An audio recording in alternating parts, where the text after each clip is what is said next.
येतो तर तो हायपर अटॅक असा असतो. जेव्हा डाव्या नाकपुडीमध्ये लो बी पीमध्ये जेव्हा अटॅक येतो तेव्हा तो लो अटॅक असतो. त्याची काही भीती जास्त नसते. ते अटॅक येत असतात 6-6 महिन्यांनी, वर्षांनी, तर काही घाबरण्याची गरज नसते. पण जेव्हा उजवा श्वास चालू असतो तेव्हा तो हायपर अटॅक असतो. तेव्हा तो ब्रेनमध्ये जातो आणि ब्रेनला, छोट्या ब्रेनला समाधीमध्ये घेऊन जातो. तो एखादा व्यक्ती कोमामध्ये पण जातो, त्याला काही कळत नाही, तेव्हा तो हायपर अटॅक असतो. तर त्या अटॅकला सुद्धा तुम्ही क्लिअर करू शकता. अगदी गाईचं गावरान गाईचं तूप टाकून करू शकता. किंवा उजवा श्वास, आता उजवा श्वास चालू आहे, त्याला अटॅक आला तर उजव्या कुशीवरती झोपायचं, उजव्या अंगावरती. उजव्या अंगावरती झोपलं की डावा श्वास चालू होऊन जातो लगेच 5 मिनिटामध्ये. त्याचा अटॅक निघून गेला. परत 3 वर्ष अटॅक नाही येणार. ही ताकद आहे त्याची, श्वास चिकित्सेची, स्वरविज्ञानाची. लक्षात येते? एखाद्याला ताप आला, टेम्परेचर आहे, चिकनगुनिया आहे, मलेरिया आहे, डेंग्यू आहे, टायफॉइड आहे, कोणतंही असो, तर त्याचा उजवा श्वासच चालू राहणार. तुम्हाला राग आला आहे, भांडणं करायचे किंवा कुठली घटना होणार आहे, तो उजवा श्वास चालू आहे, तर तुम्हाला उजव्या कुशीवरती झोपायचे. फक्त 5 मिनिटं. 5 मिनिटामध्येच डावा श्वास चालू होऊन जाते. आता तो विद्यार्थी आलाय का, तो ज्याला रात्री मी 5 मिनिटं चिकित्सा करून घेतली, नसतील आले, तर अगदी 5 मिनिटामध्येच तो एकदम ओके झाला. ही श्वास चिकित्सा आहे, स्वरविज्ञान आहे. जेव्हा लो बीपी आहे तेव्हा डावा श्वास चालू आहे, डावी नाकपुडी चालू आहे, तर डाव्या अंगावरती झोपायचं. उजवा श्वास चालू होणार, सूर्य नाडी चालू होणार, म्हणजे उग्र झाली, अग्नी चालू झाला. डावी नाकपुडी म्हणजे चंद्र आहे, उजवा म्हणजे सूर्य आहे. ज्यांच्या शरीरामध्ये गरमी आहे, ज्यांना कुंभ आहेत, मुळव्याचे कुंभ आहेत, समजा तुमचा सूर्य जास्त भडकलेला आहे, त्या सूर्याला शीतल करायचे, तो उजव्या कुशीवरती झोपायचे. तुम्हाला चंद्राला चालू करायचे. म्हणजे दोन्हीच आहे. इडा पिंगल्यावरच आहे. सुषुम्नाचा काही विषय नाही, तिथे समाधी नाही लावायची आपल्याला सुषुम्नेमध्ये जाऊन. फक्त इडा आणि पिंगलाला जीवन ठेवायचे तुम्हाला. दोनच श्वासाला, सूर्यनाडी आणि चंद्रनाडी. लक्षात येते? काही प्रश्न असला तर लगेच विचारू शकता तुम्ही चलत. पण खूप जबरदस्त विज्ञान आहे, त्याला चॅलेंज नाही. कुठले आजार असो, अगदी वजन कमी करायचंय, अगदी वजन वाढवायचंय, पित्त घालवायचंय, कोणतं टेन्शन आलं, अभ्यास होत नाही, तर चंद्रनाडी पाहिजे. ज्यांना एक पाठी व्हायचंय त्याने चंद्रसूर चालू ठेवायचा. पाठात बसलो का लक्षात करा. आपण रामदास स्वामीची कुबडी काय आपण सोबत ठेवू शकत नाही, पण आपण मूठ घालायची. अशी मूठ घातली की आपला श्वास चालू झाला, ही आपली कुबडीच आहे. मूठ घातली म्हणजे. पण रामदास स्वामी सोबत ती कुबडी असायची, तेव्हा ती कुबडी ठेवायची आणि श्वास बदलायचे आणि समाजावर पूर्ण आकर्षण करायचे. कुबडीचं कामच होतं ते, फक्त स्वर बदलण्यासाठी. त्यात कुबडीचं दुसरं काहीच काम नाही. कुबडीचं कामच आहे फक्त स्वर बदलण्यासाठी. तर ती कुबडी आपण घेऊ शकता. नसेल तर मूठ ठेवायची. मूठ ठेवून आपण लगेच काही क्षणामध्ये श्वास बदलू शकतो आपण. तेव्हा ज्यांना हे पण कळत नाही, कुबडी पण कळत नाही, त्यांना झोपायचं. आणि झोपत झोप जरी लागली तुम्हाला अर्धा तास 1 तास, काही बिघडत नाही. तेवढं शरीराची विश्रांती होऊन जाईल. ती शरीराला तेवढी विश्रांतीची आवश्यकता आहे. तुम्ही बघा, तुम्ही एखाद्याला जर चक्कर आली, काही जरी असेल, त्याला तुम्ही शांत झोपवलं ना, तुम्ही त्याला 10 मिनिटं झोपवा, 15 मिनिटं झोपता. जेव्हा त्याच्या बॉडीतली विश्रांती झाली, जे स्ट्रेस निघून गेला, तेव्हा त्याची बॉडी रिलॅक्स झाली, एकदम विश्रांती झाली. त्याला ऑटोमॅटिकली त्याला पूर्ण नॅचरल बळ मिळालं. असं एक स्वर विज्ञान आहे. तुम्ही किती ताप जरी असेल, तुम्हाला सलाईनची बॉटल लावण्याची गरज नाही. तुम्हाला तापेमध्ये दवाखान्यात नेण्याची गरज नाही. मी तुम्हाला बॉर्डर लिहून देऊ शकतो, किंवा तुम्ही मला इथे फासावर लटकू शकता, कारण मी त्याच्यामध्ये 20 वर्षापासून काम करतो त्या क्षेत्रामध्ये. हे विज्ञान आहे. मोठे मोठे गुरुकुल आहेत. आणि कुठल्या ज्या घटना होतात, आपलं मानसिक संतुलन बिघडल्यानंतरच घटना होतात. तर मानसिक संतुलन कधीच आपलं बिघडू द्यायचं नाही. आणि जर जायचंच असेल, जे नालायक लोक येतं, तलवार घेऊन शिवाजीराजासारखं 4-5 जणांची, 20-25 जणांची मस्तपैकी मुडके छाटीत मग जायचं. कळतं ना मी काय बोलतो ते? कारण वैरी येतो. ज्ञानोबा सांगतात, ओव्यातलं चरण त्याचे प्रमाण आहेत. हा ठीक आहे, ऑक्सिजनमध्ये गेलं, कुठल्या घटनेमध्ये गेलं, आपत्कालीमध्ये गेलं, बॉम्ब पडला, कोणत्या युद्धामध्ये गेलं, तसं जाणं वेगळं आहे. आपलं शूरवीर म्हणायचं. पण असं जाणं म्हणजे आपल्या ब्रेनचं संतुलन बिघडणे, विनाकारण चिंतेत राहणे. चिंता ही एकाच वेळेला जाऊन टाकते, पण चिंता जी आहे आता तुम्ही टक्कलसाठी जसं तेल घेतलं ना तुम्ही, काही जण म्हणले मला लगेच रिझल्ट मिळते का टक्कलवरती, तर मी म्हणलं तुम्हाला तेल वापरण्याची काही गरज नाही, आमच्याकडचा खर्च करू नका, 100 रुपयाचं तेल घेऊ नका, ते तुमच्यासाठी रामायणामधली संजीवनी आहे. जे टक्कलवर केस उगवते, स्किनचे प्रॉब्लेम असतील, डोळ्याचे असतील, कानाचे असतील, कानं फुटले असतील, मुळव्याध असेल, कोणते आजार असतील, अशी संजीवनी आहे. नावीचं संजीवनी आहे. पण कोणी दगडीपाला म्हणेल, कोणी घावमारी म्हणेल, कोणी जखमजोडी म्हणेल, कोणी कंबरमुडी म्हणेल, कोणी गुडघेमुडी म्हणेल, कोणी दंडणी म्हणेल, वेगवेगळे नाव. गावमारी, जखमजोडी. तिकडं 2-3 राज्यामध्ये याला भृंगराज म्हणतात, घमेरा म्हणतात, पण हा भृंगराज नाही. पण तिकडे त्याला भृंगराज म्हणतात, यूपीमध्ये, बिहारमध्ये, झारखंडमध्ये.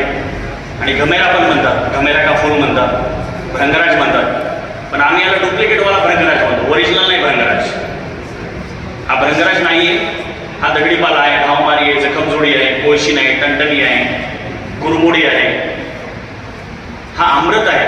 किती 24 mm खडे असो, मुतखडे असो, कमरा मोडलेल्या असतील, मणके खराब झालेले असतील, बल पाहिजे असेल शरीरामध्ये, शक्ती पाहिजे असेल, प्रोस्टेट असो, हार्निया असो, अपेंडिक्स असो, फक्त इमानदारीने घ्यायचे आणि तिकडचा कचरा बंद करायचा. आपल्याला तिकडचं जेवण मी सुटत नाही. लहान तोंड करत होते, सकाळी मला फक्त ज्यूस पिऊन राहायचं म्हणून लहान तोंड करत होते. म्हणत होते 10 मिनिटांनी जेवायचं जमते का, 10 वाजता खाऊ शकतो का आम्ही नाश्ता. तिकडचाही मोह सुटत नाही. शरीर तर पाहिजे, शरीर तर निरोगी पाहिजे. कुछ पाणी के लिए कुछ खोना पडता है. तपेविने दैवत, दिदल्याविने प्राप्त. तसं काहीतरी तप केलं तर आपली पत राहील, नाही तर पत कुठंच राहणार नाही. ना पतिव्रता मिळणार नाही, ना आपण स्वतः पतिव्रता राहणार नाही. असं हे दगडीपाला आहे. किती MM जरी मुतखडे असतील, किडनी खराब झालेले असतील, लिव्हर खराब झालेले असतील, त्वचा रोग असतील, स्किन असो, डाग असो, डोळे खराब झाले असतील, डोळ्यामध्ये टाका 2-2 थेंब, कानं खराब झाले असतील, कानात टाका, मुळव्याधीचे कोंब असतील, मुळव्याधीला लावा. कुठल्या आजाराला डोळे झाकून काम करणारे, केस काळे करायचे असतील, काळे घोर केस होणार, रिंग असेल, चाई पडलेली असेल, टक्कल असेल, सगळं उगवणार. ही ताकद आहे याची. किती जरी स्लॅब झाले असेल, वापर सांगतो ना, डोळ्यात टाका 2-2 थेंब रस. लंघनम परम औषधी.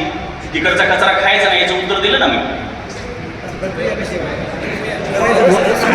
वापर कसं करायचा, वापर डोळ्यामध्ये 1-1 थेंब रस टाकायचा, 2-2 थेंब टाकायचा, कानामध्ये 2-2 थेंब, मुळव्याधीला असेल तर कुठून लावा, मुतखडा असेल तर कब्बर रस प्यायचा 50 ml. स्टोन असेल, चरबीच्या गाठी विरघळायच्या, कुठल्या गाठी असतील, नसवत नस चढली असेल, कंबर मोडली असेल, कमरा वाकड्या होत असतील तर कमरेला लावायचा, तेलामध्ये शिजून लावा. कोणते तेल जे डोक्याला तेल लावतात त्याच्यामध्ये रस शिजून लावा सम मात्रेमध्ये, केस काळे बनवतील. आमच्याकडचा तो तेल जे आहे ते तसं तयार केलेलं आहे. त्याच्यामध्ये तीच मात्रा तेल आहे आणि याचा रस आहे. भंगराचा रस आहे, नागरमोटा आहे, जटामाशी आहे, वडाच्या पारंब्या आहेत. काल आम्हाला अमरवेल दिसला, अमरवेल आहे. अशा बऱ्याचशा वनस्पती आहेत त्याच्यामध्ये. पण हे तुम्ही कोणी एखाद्या विद्यार्थ्याने केलं, ज्याचे 4 वर्ष संपलेत, एक प्रोडक्शन, एका विद्यार्थ्याने एक प्रोडक्शन केलं तर त्याचं उत्पन्न सांगू का मी तुम्हाला. एका महिन्याला 1 लाख रुपये पगार कमवू शकतो तो विद्यार्थी, गॅरंटी. दररोज 10,000चं प्रोडक्शन विकू शकतात. कारण आपल्याकडे समुद्र आहे, जोग महाराजचं लेबल आहे आपल्याकडे, हे प्लस पॉईंट आहे आपल्याकडे. आणि त्याचा प्रचार अर्ध MP, जसं आपले उपाशभाऊ आहेत ते कोण्या राज्याचे आहेत, MP चे. तुम्हाला अर्ध्या लोकांना माहीतच नाही वाटते, ते MP मधले आहेत. मध्य प्रदेशमधले आपल्याकडे 10-20 विद्यार्थी आहेत, आजी माझी आहेत, कोणी गाथा ज्ञानेश्वरी पाठ करायला आहेत. म्हणजे आपण छत्तीसगडमध्ये प्रवेश करू शकतो अर्ध्या राज्यात. कारण मी सगळ्या राज्यामध्ये गेला, त्याच्यामुळे आपल्याला किती विद्यार्थी आहेत, किती राज्याचे मला माहीत आहे. कर्नाटकमधले आहेत, केरळमधले येतं, तमिळनाडूमधले आहेत. एक विद्यार्थी असेल, माझी विद्यार्थी असेल, आजी असेल, कोणी बाहेरून डॉक्टर मारच्या पाठाला असतील. विदेशातले लोक आहेत, अमेरिकेतले लोक आहेत, फॉरेनमधले लोक आहेत. हे प्रोडक्शन जर एका विद्यार्थ्याने केलं तर तो कोट्याधीश होऊ शकतो. किंवा बाहेरच्या पंक्ती घेण्याची सुद्धा गरज नाही आपल्याला. आपण आपलं सर्व नॅचरल तेल घाणी टाकू शकतो. प्रोडक्शन आपल्या इथं सगळं करू शकतो आपण. एक प्रोडक्शन नाही, कमीत कमी 200-300 प्रोडक्ट. जेवढे आजार असतील तेवढे प्रोडक्शन आपण इथं तयार करू शकतो.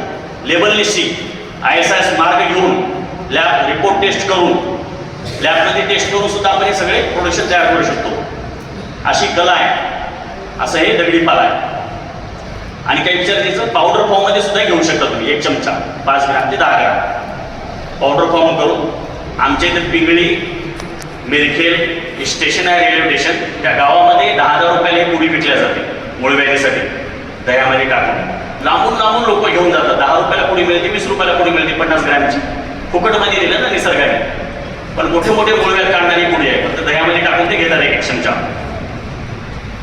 कोणते मूळव्याध घालणारे मुतखडा असेल पावडर फॉर्ममध्ये सुद्धा घेऊ शकतात. सगळे याच्यात घेऊ शकतात. चष्मा उतरवायचा आहे. आपण त्राटक केलं तर चष्मा लागत नाही, शीर्षासन केलं तर चष्मा लागत नाही,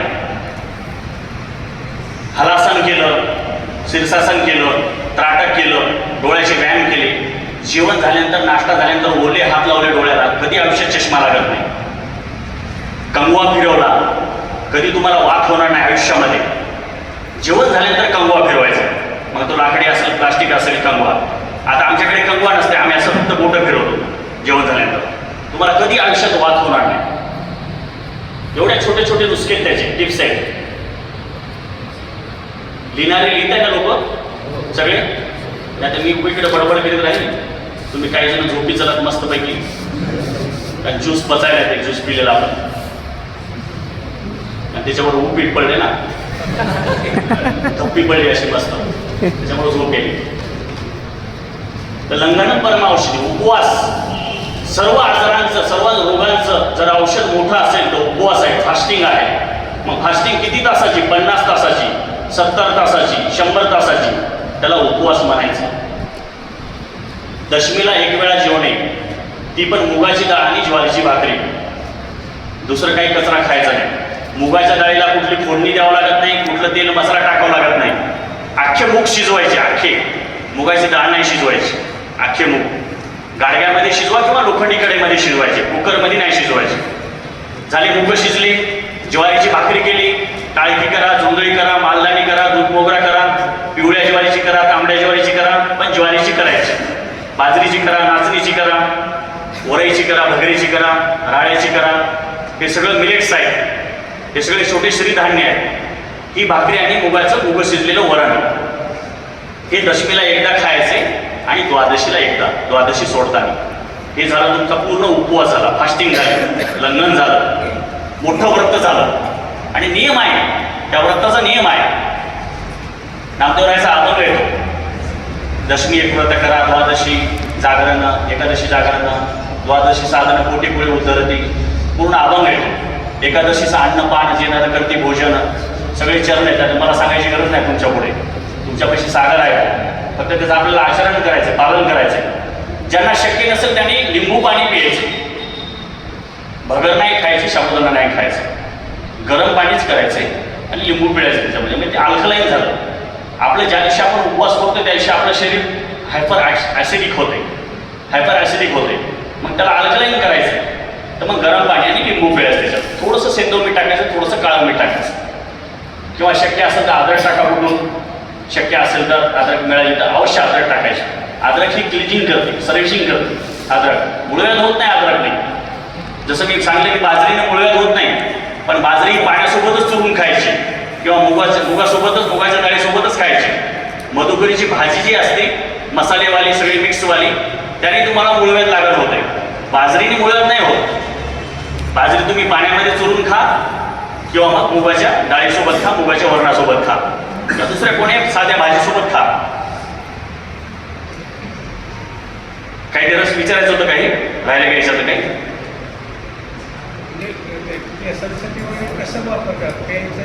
रस लावायचा, याच्यामध्ये पाणी नाही घालायचं. ते थोडंसं विचलित होतं, त्यांना काय ते राहिला होता पॉईंट विचारायचा. हे रस प्यायचंय पण केसांसाठी आणि लावायचंय पण, पाणी नाही घालायचं. मुतखड्यासाठी पण 50 ml प्या, 100 ml प्या, पाणी नाही घालायचं. त्याला स्वरस म्हणतात. पावडर सावलीत वाळवायचं, पावडर तयार करायची. हातावर चोळलं तरी पावडर तयार होते, त्याला मिक्सरची पण आवश्यकता नाही. हातावर चोळलं तरी रस निघतो. डोळ्यात टाकायचा एक थेंब, कानात टाकायचं, हातावर चोळलं तरी रस निघतो. त्याला कुठल्या काही मिक्सरची गरज नाही आता. किंवा असंच वाणारावर आपण चावून चावून पण खाऊ शकतो, पण पोटभर खायचं. ढेकर येईपर्यंत मुठभर मुठभर खा, 2 मुठी खा. तो उपवासच चाललं होतं, फास्टिंगचं चाललं होतं. तुम्ही फळ खाऊ शकता, पण फळं आज तुम्हाला बाजारामध्ये चांगले मिळत नाहीत. लिंबू चांगलं मिळतंय, लिंबू नैसर्गिक मिळतंय, लिंबावरती कोणत्या फवारण्या नसतात, म्हणून लिंबू आपण खाऊ शकतो. संत्रा मोसंबी कुठली ऑर्गॅनिक मिळाली, केळी कुठल्या ऑर्गॅनिक मिळाल्या, नॅचरल मिळाल्या, तर ते तुम्ही अवश्य खाऊ शकता. आम्ही गावाकडच्या लोकांना सांगतो की साबुदाणा खाण्यापेक्षा तुम्ही ज्वारीची भाकरी खा उपवासाला, तुम्हाला पाप नाही लागणार. कारण आम्हाला माहिती साबुदाणा कसा तयार होत होते. साबुदाणा हा शाकाहारी नाही, मग त्याच्यामध्ये आमचं काही चुकलं का? ज्वारीची भाकरी नॅचरल आहे, ठीक आहे, उपवास तर करायचा आहे, पण ज्यांना शक्य नाही मग त्यांनी साबुदाणा खाण्यापेक्षा साबुदाणा कुठून आलाय, कोण्या परंपरेने आलाय, कसं त्याने आक्रमण केले आपल्यामध्ये, चहाने कसं आक्रमण केले. गावाकडचे लोक नुसतं चहा पिऊन उपवास करतात आणि मोठेपणाने त्या महिला सांगतात माझा देवीचं व्रत आहे, रविवार आहे, गुरुवार आहे, सोमवार आहे आणि मी दिवसभर झालं काहीच नाही खाल्लं महाराज, मी चहा पिलाय 4-5 कप. मोठ्याने सांगते त्या अभिमानाने. तिला एक मोठेपणा वाटते मी चहावरती व्रत करायला, चहावरती उपवास करायला. पण सगळं शरीराला जाळून गेली ती मध्ये, रक्त जाळून टाकायला. पूर्ण दिवसभर तिने जर चहा पिला तर तिचं 2 पॉईंट रक्त जळल्या जाते. तुम्ही पित्ताची गोळी जर घेतली, ॲसिडिटीची गोळी घेतली, अल्सरची घेतली, पॅक्टिक अल्सरची घेतली किंवा हायपर अल्सरची घेतली किंवा IBSच्या गोळ्या घेतल्या, तुम्ही कुठल्याही जरी गोळ्या घेतल्या तुम्ही, तर तुम्हाला डॉक्टर सांगतात चहा कमी करा म्हणतात, सोडा नाही म्हणते. आणि त्याची गोळी कशी घेणार तुम्ही? डायरेक्ट तुम्हाला बंद नाही करा म्हणत, कारण तुम्हाला त्याला आयुष्यभर तुम्हाला जावे म्हणून तुमचा सांभाळ करायचा आहे. मरेपर्यंत तुम्हाला शुगरची गोळी खाऊ घालायची, बीपीची गोळी खाऊ घालायची, पित्ताची गोळी खाऊ घालायची, वाताच्या गोळ्या खाऊ घालायच्या. मरेपर्यंत तुम्हाला बाहेर निघू द्यायचं नाही. लक्षात आलं उपवासाचं? उपवासाच्या दिवशी तुम्ही कोरफडचा रस घेऊ शकता, आवळ्याचा घेऊ शकता, हे नैसर्गिक मिळते तुम्हाला.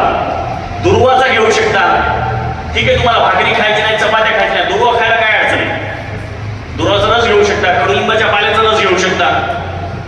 जे दररोज आपण खातो अन्न ते खायचं नाही उपवासाच्या दिवशी. आपण भगर खातो, राळा खातो उपवासाला, राजगिरा खातो, आपण दुधावरती राहतो, दूध घेऊ शकतो. पण दूध जर नॅचरल गाईचं मिळालं, गावठी गाईचं मिळालं तरच घ्यायचे. किंवा ताक घ्या, ताक जर मिळालं तर ताकावरती उपवास करा. पण ज्यांना काही लिव्हरचे त्रास असतील, फॅटी लिव्हर असेल किंवा चरबी असेल, मोटापा असेल, तर त्यांनी ताकसुद्धा नाही घ्यायचे, दुग्धजन्य पदार्थ नाही घ्यायचे, गोड पदार्थ नाही खायचे. ज्यांना स्किनचे प्रॉब्लेम असेल, त्वचा रोगाची, त्यांनी 3 वस्तू खायची नाही, गोड, आंबट आणि दुधाच्या वस्तू. त्या 3 वस्तू अजिबात 40 दिवस नाही खायच्या. 40 दिवसामध्ये पूर्ण त्वचा रोग तुमचा निघून जातो टोटल. संध्याकाळी भात नाही खायचा, शेंगदाणा नाही खायचा, हरभरा नाही खायचा संध्याकाळी, वांगं नाही खायचं, टमाट्याची चटणी नाही खायची, टमाटर नाही खायचं. मग आपल्याला काय वाटतं आपल्या जेवणामध्ये आलं ते आपण खायचं. अगदी आपण चपाती पाण्यामध्ये चुरून सुद्धा तुम्ही खाऊ शकता. तुम्हाला जर जीभ तुमच्या जर कंट्रोलमध्ये असेल तर तुम्ही तेवढे धष्टपुष्ट असाल, जडभरत जडभरत राजसक्त मस्त असाल एकदम. पण आपल्यालाच वाटतं की अरे काय करायचं आता, आपल्या ज्या पंक्तीला बसलो तर कसं खायचं. अगदी पाण्यासोबत सुद्धा तुम्ही चुरून खाऊ शकता. तुम्हाला खायचं लहान लेकरासारखं. लहानपणी आपण 3 वर्षाचं 5 वर्षाचं होईपर्यंत चपातीच खाल्लेली ना, त्याला कोणती भाजी लावली नाही, काही लावलं नाही. नुसतं आपली आई रोल करून द्यायची चपाती किंवा मलिदा करून द्यायची, त्याच्यामध्ये थोडं तूप टाकून, तर तेच खाल्लेलं आपण. किंवा मुगाच्या डाळीचं पाणी पिलेलं आहे, भाताचं पाणी पिलेलं आहे.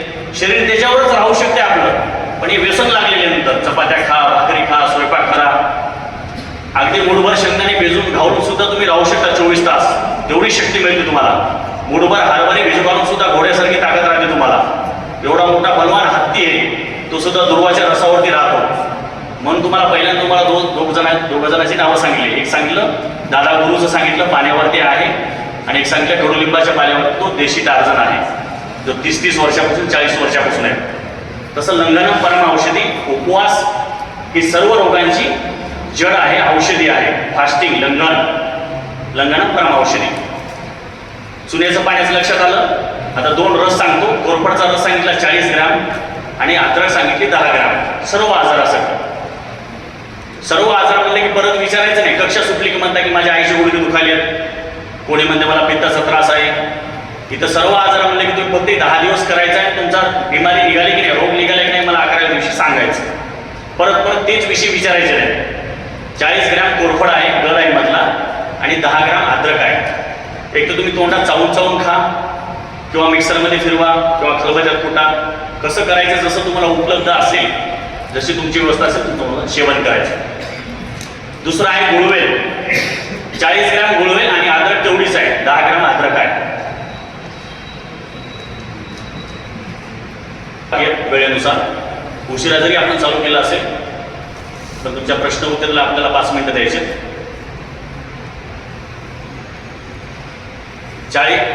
40 ग्रॅम ओली असेल तर गुळवेल ओला असेल तर 40 ग्रॅम आणि वाळलेला असेल तर फक्त 15 ग्रॅम पावडर. आणि पावडर फॉर्ममध्ये जर सुंठ असेल तर 5 ग्रॅम घ्यायची. आता तिकडे कोरफड जर तुम्ही वाळवून ठेवली मधला गर काढून ट्रेमध्ये खिस्तीमध्ये वाळवायची, तसं वाळलेलं जर पावडर असेल तर 15 ग्रॅम कोरफडचा गर आणि 5 ग्रॅम सुंठ पावडर, अशी 20 ग्रॅम झाली वाळलेली. सकाळी उपाशी पोटी घ्यायचं, रात्री झोपताना घ्यायचे. चिकनगुनिया असो, मलेरिया असो, डेंगू असो, टायफॉइड असो, कुठले आजार असो, तुम्हाला चिकनगुनिया, डेंगू, मलेरिया जर झाला, टायफॉइड जर झाला तर महिना तो 40 दिवस बाहेर निघत नाही. कारण त्याचा कालावधीच असतो अमावस्या पौर्णिमेचा. भरती आणि ओटी हे निसर्गावर आपलं शरीर चालतंय, त्या चक्रावर चालतंय. 27 नक्षत्रावर आपलं शरीर चालतंय. तुम्ही किती जरी घाई केली, एखाद्याला जर ताप आला तर तो ताप 3 दिवस उतरत नाही. मग तुम्ही सलाईनच्या बॉटल लावा, त्याला आयसीयू मध्ये त्याला कोंबा नळ्या घाला त्याच्या नाकामध्ये, तरी तो 3 दिवस बाहेर निघत नाही, कारण त्याचा कालावधी येतो. पण तेवढं धैर्य पाहिजे आपल्याला. शांत झोपून राहायचे, श्वास पाहायचा. अगदी श्वास चिकित्सा तुम्ही केली तर 3 घंट्यामध्ये तुम्ही रिलॅक्स झाला, आराम झाला. ही ताकद आहे सौर विज्ञानची. कोरफडचं लक्षात आलं, गुळवेलचं लक्षात आलं. सर्व आजारासाठी पाठीमागे मी दालचिनी सांगितली.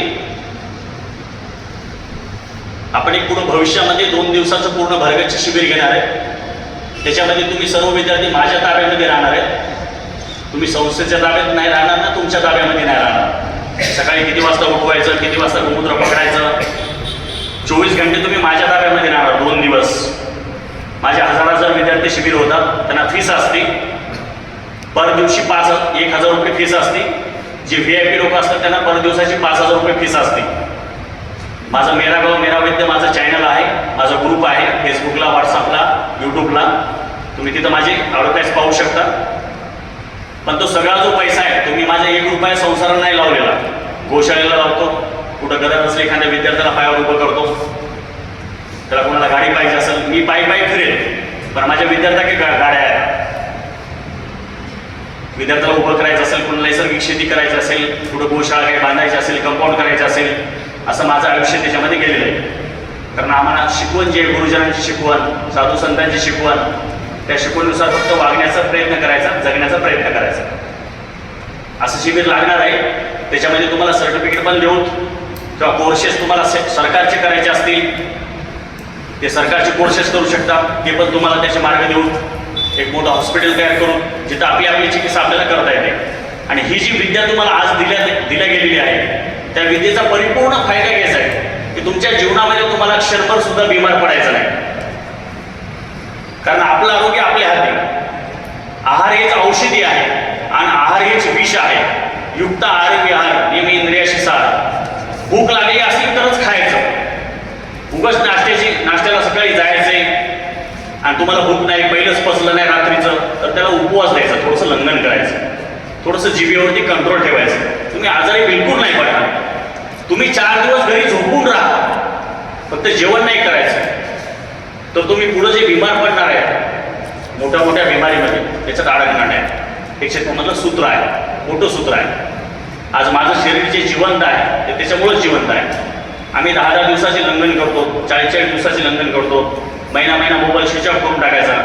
डोंगरावरती होतो आम्ही, मोठ्या माऊली आम्ही सोबत होतो डोंगरावरती 2-2 वर्ष 3-3 वर्ष. मस्त पाहुण्या झाडे, वरबडून या पाला. नुसतं म्हणायचं नाही, म्हणणं सोपं आहे आणि मधुकरीला जाणं सोपं आहे. मधुकरीमध्ये पंचपक्वान येते, मस्तपैकी कोरड्या पापड्या येतात, पंचपक्वान येते, जे म्हणेल ते येते, चपाती येते, भाकरी येते, ज्वारी येते, बाजरी येते, अनेक प्रकारच्या भाज्या येतात. पण पाहुण्या झाडे, वरबडून या पाळा, हे जगणं खूप सोपं आहे तेवढं, पण जगायचं. 10-10 दिवस मस्तपैकी 4 वर्ष झाले, मस्तपैकी आनंद घ्यायचा. काय प्रश्न असेल तर प्रश्न विचारा, वैयक्तिक असले किंवा या कक्षेविषयी काय बदल किंवा वैयक्तिक जरी असेल, कोणता आजार असेल, कोणताही कॅन्सर असेल, भयानक कोणते आजार असतील त्याच्या त्याच्यासाठी आपण गुळवेलचा रस दिलेला आहे. WBC कमी असतील, कुठले असतील प्लेटलेट्स, HB कमी असेल, WBC कमी असेल, ते सुद्धा अगदी तुम्हाला 10 दिवसामध्ये लेवल आणण्याची ताकद या गुळवेलमध्ये, अद्रकमध्ये आहे. आळंदीमध्ये पाण्याची फार समस्या आहे, त्याच्यामुळे मुलांना त्वचा रोग होत आहे. भरपूर मुलांना इंद्रायणीचं पाणी दूषित झाल्यामुळे, तर त्याच्याकरता काय उपाय असतो? स्नानाला काही इंद्रायणी जातं का सगळेजण? जे झालं त्यांना तर आजार आहे. जे जातात त्यांना जो त्वचेचा जो आजार आहे तो इंद्रायणीमध्ये स्नान केल्यानंतर त्वचेचा आजार नाही. कारण मी गोदावरीची परिक्रमा केली, लोक नर्मदेच्या परिक्रमाला जातात, पण मी एक असा वेडा होतो की मी गोदावरीच्या परिक्रमाला गेलो आणि गोदावरीचंच पाणी प्यायचं. 3 महिने 72 दिवसामध्ये गेले, 50 किलोमीटर 60 किलोमीटर, तोच पाणी प्यायचं. कमंडोलमध्ये तेच पाणी घ्यायचं, त्याच पाण्याने स्नान करायचं, दुसऱ्या पाण्याचा स्पर्श नाही. अगदी पाणी डुकरं जे असतात वराह, ती गटारीमध्ये राहतात, त्यांना कुठलाही त्वचारोग होत नाही, कुठलाही आजार होत नाही. म्हणजे जसं आपण सवय ठेवली शरीराला, मी माझं उदाहरण सांगतोय. अगदी मला सुद्धा वाटायचं की मला किती आजार होतात, काय होतात, पण काहीच नाही होत. आम्ही फक्त पायाचं डुकराकडे पाहायचं. एक प्रतिकारशक्ती आपल्या मनाने तयार होत असते. मी तुम्हाला जड भरत राज्यात उदाहरण दिलं. अगदी भिकारी बघा, स्टेशनला राहणारे, फुटपाथला राहणारे VIP लोक असतात, भिकारी असतात, शिळं खातात, पातं खातात, सडलेलं खातात, विटलेलं खातात, कुठल्याही बिमाऱ्या होत नाही, कुठल्याही त्यांना ICU मध्ये कधी टाकावं लागत नाही, कोणाला कोरोना नाही झाला. पण आपण क्वारंटाईन होतो घाबरू. मोठे मोठे गाथा ज्ञानेश्वरी पाठवाले माळी काढू काढू अंडे खात होते. कारण माझ्याकडे निलेश लंकेचं कोविड सेंटर माझ्याकडे होतं. मला चेहरे पण लक्षात आहे. त्या पिरियडमध्ये मला वक्ते बाबांनी तिथं बोलवलं होतं. अरे बगडे म्हणले, काही करायलेत म्हणले, मी जाणार आहे म्हणले थोड्या दिवसामध्ये, आणि तुझी गोमूत्राची बॉटल असं दे म्हणले मला एखादी. तर वक्ते बाबांनी तिथं बोलवलं होतं मला, कारण त्याला माहीत होतं अर्ध्याच्या बॉटल देते, प्रचार करते म्हणून. आणि स्किनचे जे प्रॉब्लेम होतात त्याचं कारण आहे फक्त 4. रिफाईंड तेल आहे, आयोडीन मीठ आहे, आणि कुकरमधलं अन्न आहे, बाहेरचं पॉयझन आहे, रासायनिक फर्टिलायझर आहे. तर ह्याला एकच आहे लंघन. पहिलं पचू द्यायचं, नाश्ता पचू द्यायचा, जेवण पचू द्यायचं, पाणी भरपूर पियायचं, तुम्हाला कुठलाच त्वचेचा आजार होत नाही. सकाळीच मी 10 विद्यार्थ्याला सांगितलं फक्त कडुलिंबाचा पाला खा. कडुलिंबाचा पाला 10 पानं खा, 20 पानं खा, पण खा, इमानदारीने खा. तुम्ही 10 दिवसांनीच बोलायचं तुम्हाला स्किनचा आजार असला तर मी हे करतो, मग नीट करतो त्याला. फक्त नाश्ता करायचा नाही 2 घंटे 2 तास, नाश्त्याला डिलीट मारायचं, त्याला सुट्टी द्यायची. कडुलिंबाची पानं अवश्य खायची, कारण तुम्हाला जोपर्यंत रिफाईंड तेल चालू आहे तुम्हाला कडुलिंबाची पानं सर्व्हिसिंगसाठी खाणं आवश्यक आहे. कारण काहीतरी सर्व्हिसिंग केली पाहिजे ना. त्या नाशवान गाड्याची, ज्यांना माणूस चालवते गाड्यांना, त्याला अलाइनमेंट करतात, अलाइनमेंट, त्याला सर्व्हिसिंग करतात त्या गाड्यांना. ह्या गाड्यांना तुम्ही सर्व्हिसिंग करता का? पहिले एरंडी तेल पाजून सर्व्हिसिंग करायचे 6-6 महिन्याला. आज तुम्ही 6 वर्षांनी सुद्धा एरंडी तेल पेत नाही. जन्माला जेव्हापासून तुमच्या आईने नाही पाजलं, बापाने नाही पाजलं, आता तुम्ही पण नाही पेत. 6 महिन्याला एरंडी तेल पेलं पाहिजे. माऊली घाबरून राहिली, मुलाने कोण्या मुलाला काय होईल, 10-12-20 बाऱ्या संडासला जातील, कोणी आमच्यावर रागावतील, तुम्ही तसं तांब्या ज्यूस पाजू नका त्यांना, अतिरिक्त नका उभं 2-2 चमचे पाजा, उभं लहान लेकरासारखं पाजा चमच्या. पण माऊली मी 4-4 वाट्या त्यांना पाजले ज्यूस. तुम्ही माझ्यावर रागाव की काय करा. आणि नाश्ता सुद्धा त्यांचा बंद केला. मी पंक्तीमध्ये फिरू त्यांना सांगितलं, माईक नव्हतं चालू, त्याच्या जवळजवळ सांगितलं की मला तुम्हाला त्याची चांगला जर फायदा पाहिजे असेल, मग तुम्ही किती मला शिव्या घातल्या असल्या तरी मी ते मला कळू लागले की मला माऊली नंतर रागावणार आहे म्हणून.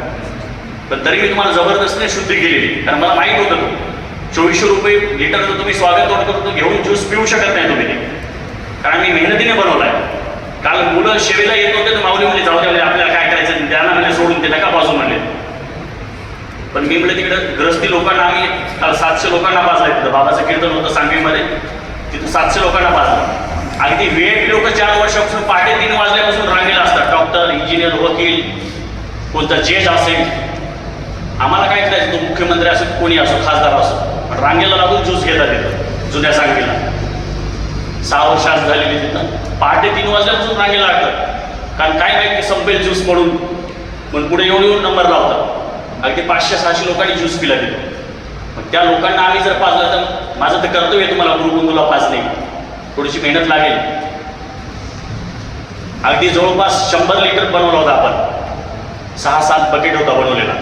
तेवढा संपलेला आहे, एक थेंब सुद्धा बाकी शिल्लक नाही त्याच्यामध्ये. कुणाला लिटर देतो म्हणलं घरी, तर ते पण नाही. त्यात तशी माझी ती इच्छा होती की सर्वांना 1-1 लिटर पाजायचं. कारण मी पंढरपूरमध्ये टावर लावून जवळपास 4 लाख लोकांना काढा पाजला होता मी. 4 लाख लोकांना. मग तिथे विचार करा किती शेवेला असतील.